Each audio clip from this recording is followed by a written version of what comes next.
হুমকি দিচ্ছে, ভারতের সাথে যুদ্ধ করলে কি কোনোভাবে সম্ভব? দেখো একটা কথা বলি, এই সব আজে বাজে কথা সে যেই বলুক কোনো মানে হয় না, আর তার কোনো একটা রেসপন্স দেওয়া ঠিক নয়।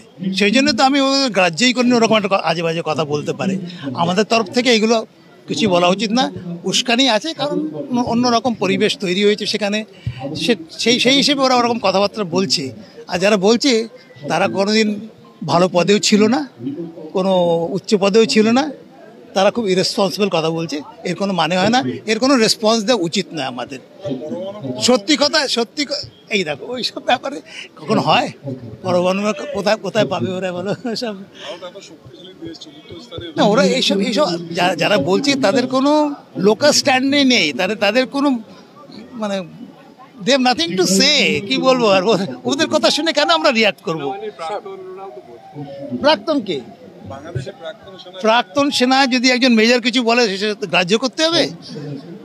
যারা সেনাবাহিনীর যারা বড় বড় অফিসাররা আছে এখন কিংবা আগে ছিল, তারা কিছু বলেছে? তারা বুদ্ধি রাখে, তারা জানে যে এইসব আজে বাজে কথা বলার কোনো মানে হয় না। পশ্চিমবঙ্গে বারবার জঙ্গি ধরা পড়ে, সেই জায়গায় কি বাংলাদেশের জঙ্গিরা কি এই বাংলাতে কি মানে সুরক্ষিতভাবে আস্তানা কাটে? তো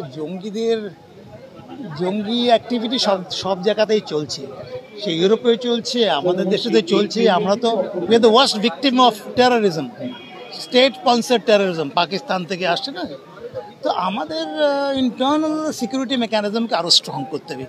এর থেকে তো এরকম সিচুয়েশন তো অনেকদিন ধরেই আছে, এটা তো প্রথম না। কি করতে পারবে বলো?